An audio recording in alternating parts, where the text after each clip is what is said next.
Rugar Jeroboam is a brand new fusion, but is he worth us putting our resources in? Is he going to be a must-have fusion?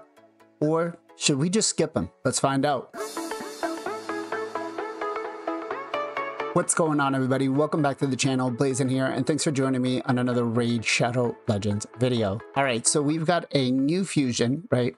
Rugar Jeroboam, and Plarium says that he's supposed to be the answer to like turn meter manipulation for Arena, right?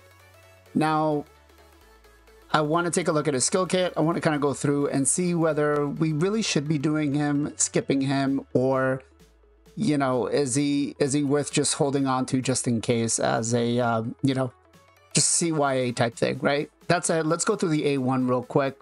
Stout Smash. So I guess this guy is going to be like the Oktoberfest fusion, right? Attacks one enemy, has a 35% chance of decreasing the cooldown of a random ally skill by 1 turn. If an ally has their skills decreased, also fills that ally's turn meter by 10%. It does book up to, I believe it looks like 50%. So kind of works like an Ancora A1, except she does it for 2 turns, he does it for 1. It gives you a little bit of a turn meter boost. I like it. It's going to be a little inconsistent for who it falls on because it is total random. But that said, overall on an A1, I'll take it. It's not bad, right? The A2, this rounds on me. Okay, I think this guy's got a problem. Removes all debuff from all allies, so we get a full team cleanse. I like that. Heals all allies by 15% of this champion's max HP. That's great. Also heals each ally by an extra 2% for each debuff removed from them by this skill. Places a shield buff on all allies equal to 15% of this champion's max HP for 2 turns. Hooks down to a 3-turn cooldown. So a 3-turn cooldown,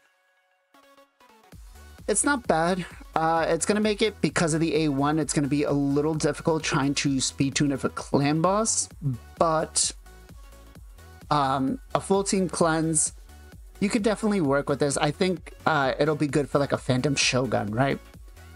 As the A3, Last Orders, has a 75% chance of increasing the duration of all enemy debuffs by 1 turn. Also has a 75% chance of increasing all the durations of all buffs by 1 turn. Fills the turn meter of all allies by 20%. Books down to a 4-turn cooldown with 100% to increase and decrease. That's not bad.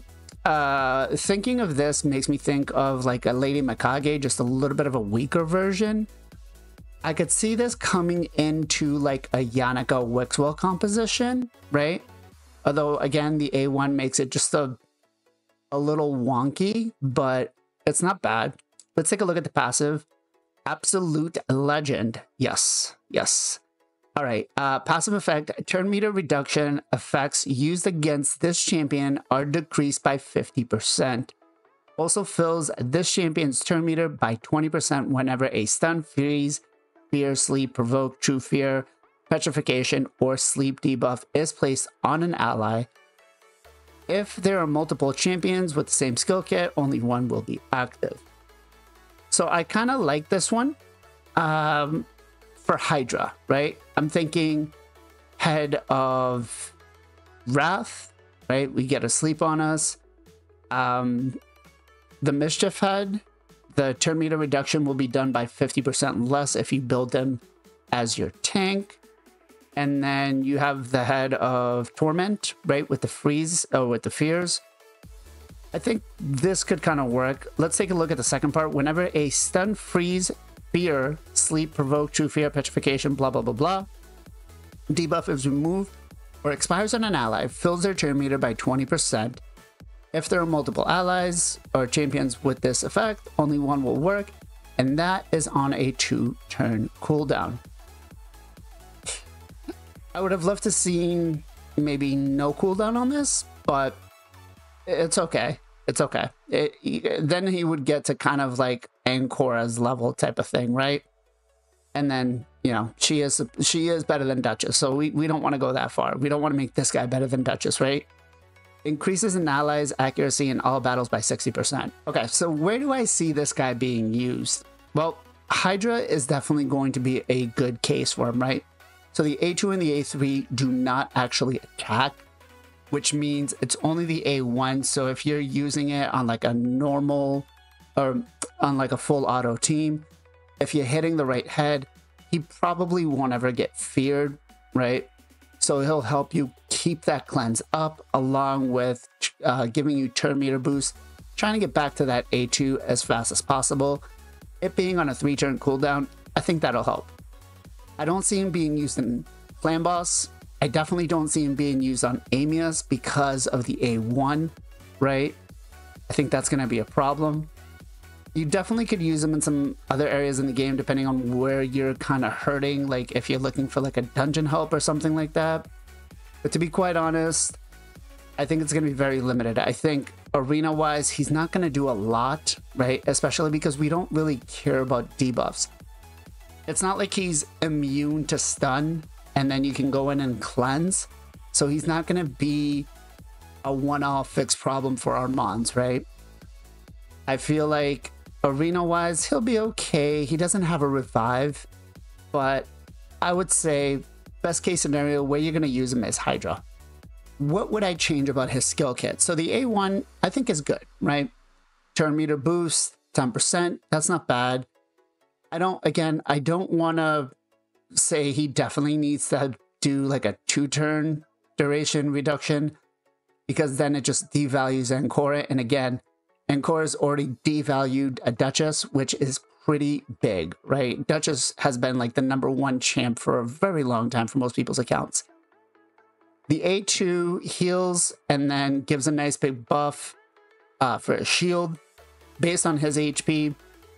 That's pretty solid, I can't lie. And then you get the extra bonus healing for each debuff. So I like that.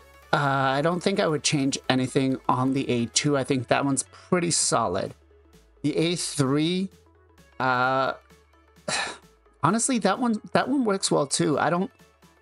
I couldn't really say I would love to, you know, even on an arena team, he'll go second. So he'll boost the turn meter. You can use him as a second turn meter after your Arbiter goes. Increase your attack, your increased attack, or you could have him go after, you know, whatever champion that is going to give you, like after your Sifi or something.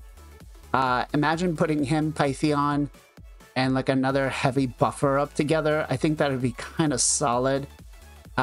Remember, it reduces.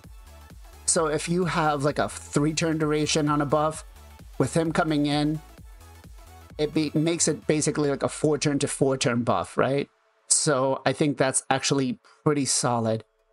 The passive, here's where I feel like we definitely could do some work. I would love to see it with a like a 1-turn cooldown. Granted, if multiple champions on the team are taking the same effect, it's not going to work. Like Ancora's doesn't work the same way, right? Ancora's is only one champion will lose that fear. So if you land, sleep, or anything like that on multiple champions, although this does include petrification, so getting that extra boost from that's not bad. Sheep, still not bad. But I feel like if I was to make a change, it'd probably be on his passive and just remove the cooldown. Let's talk about which accounts are going to benefit from this fusion. So we're going to start with the endgame account first. An account like mine, he's going to come in. He's more likely to just be, I gotta catch them all type thing, right? For an endgame account like mine, I really don't get a new champion unless I do a fusion. So on my account, as an endgame player, I will do it. Mid-game, you're probably going to use them in Hydra. You're at the point where you have the teams where they're pretty good, but they need that little bit of oomph. Now, again, remember, not hitting with the A2 and the A3 is actually kind of crucial because there's less likelihood that he's either going to get feared or trigger the Head of Wrath. So as long as you're not hitting the Head of Wrath with the A1, you should be in an okay area. And bringing that shield in at 15%, let's say you build him with like, I don't know, 50k HP. What is that going to give us? Like a 7,500 shield, right? It shouldn't be too bad for you, being able to absorb some of that damage. I'm sure that the HP will scale a little bit better. That said, he doesn't have a revive, so you are going to be lacking that. Making maybe in a relentless set, if you bring him in, that could help, right? Being able to use that A1 over and over again, giving you that 50% chance to reduce that cooldown could be a big thing, depending on what you bring in, right? Especially if it hits your nukers. Again, I think Wixwell compositions, Yannica compositions, those are going to benefit from it. I might even dare to say the Ironclad might work with it too, because you could replace Krisk with this guy, right? And if he resets the cooldown of Wixwell or decreases Wixwell's, then that's actually not bad, right? Early game accounts, listen, if you've been playing for 90 days or, you know, let's say 6 months or less, any legendary champion you get on your account is definitely going to help.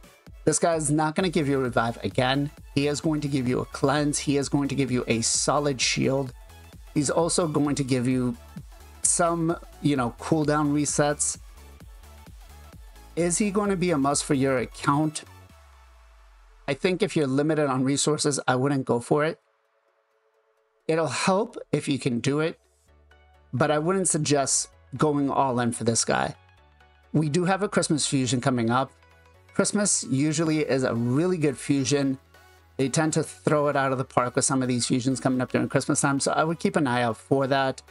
There should be at least another one, maybe two prior to the Christmas fusion. And if I know Plarium, they're going to make a really good Christmas fusion, and they're going to entice us with the next two fusions or the next fusion. Usually they try to throw an epic fusion in there. So I feel like if you skip this one, it's not going to hurt your account. That said, if you can go for it, I would definitely do it. Getting any sort of dupe or new champion or even legendary on the account when you're 6 months and under is also pretty big. So I would say resource heavy-wise, if it's too much, don't worry about it. That's it, guys. Let me know in the comments down below. Will you be going for this fusion? What do you guys actually think about it? Is he worth it? Again, my mentality is I'm going to go for it. I got to catch them all, right? It's just the Pokemon master in me. So he'll probably sit in the vault. Maybe I'll do some showcase spotlights with him, and that's pretty much about it. It's not going to be like a must do everything on him. I may not even book him. I may just put him in a Relentless set or just put him in a Reflex set, and I think that would work pretty well. If you guys enjoyed the video, make sure you smash that like button up, consider subscribing to the channel, and if you have some time, swing by on Sunday, 2 p.m. EST for the Knights of Teleria podcast, where we talk everything Raid Shadow Legends, talk about the good, talk about the bad. We definitely talk about a lot of ugly things that Plarium does. And as always, guys, much love, much appreciation. Be safe, be well, good to each other, and catch you guys next time.